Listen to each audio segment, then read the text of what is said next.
ഓട്നി വളരെ ബ്യൂട്ടിഫുൾ ആയിട്ടുള്ള ഒരു ഐലൻഡാണ്. ഈ ഐലൻഡിന്റെ മനോഹരമായ കാഴ്ചകൾ അതിൻ്റെതായ രീതിയിൽ ആസ്വദിക്കാനായിട്ട് റോണയ്ക്ക് സാധിക്കുന്നുണ്ടോ എന്ന് ചോദിച്ചാൽ എനിക്കറിയാൻ വയ്യ.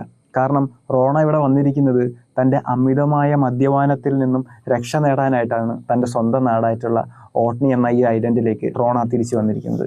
ഓട്നിയിലെ ഈ ശാന്തമായ കടലോരത്ത് ഇരിക്കുന്നതിന് മുമ്പ് ലണ്ടനിലെ പാർട്ടികളിലും പബ്ബുകളിലും കുടിച്ച് കൂത്താടി നടന്ന് സ്വന്തം ജീവിതത്തിന് യാതൊരു കൺട്രോളും ഇല്ലാതെ ആസ്വദിച്ച് നടന്നിരുന്ന ഒരു ലൈഫായിരുന്നു റോണയ്ക്ക് ഉണ്ടായിരുന്നത്.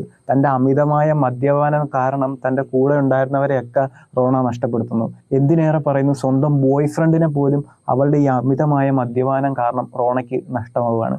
ആ നഷ്ടമാണ് റോണയെ മാറ്റി ചിന്തിപ്പിക്കുന്നത്. തനിക്ക് ഈ മദ്യപാനത്തിൽ നിന്നും രക്ഷപ്പെടണം, പുതിയൊരു ജീവിതം തനിക്ക് നേടിയെടുക്കാൻ പറ്റണമെന്ന ചിന്ത റോണയിലേക്ക് കൊണ്ടുവരുന്നത് തൻ്റെ ബോയ് ഫ്രണ്ടിൻ്റെ ബ്രേക്കപ്പാണ്. കാരണം അത് അത്രമേൽ ഒരു വ്യക്തിയെ പിടിച്ചു കുലുക്കുന്ന ഒരു സാധനമാണല്ലോ ഈ ബ്രേക്കപ്പ് എന്ന് പറയുന്നത്. അങ്ങനെ അതിന് അവൾ ചൂസ് ചെയ്യുന്നത് സ്വന്തം നാടായിട്ടുള്ള ഓട്നി എന്ന് പറയുന്ന ഈ ഐലൻഡാണ്. അവിടെ അവളുടെ അമ്മയുണ്ട്, അച്ഛനുണ്ട്. അവർ സെപ്പറേറ്റഡ് ആയിട്ടാണ് താമസിക്കുന്നത്.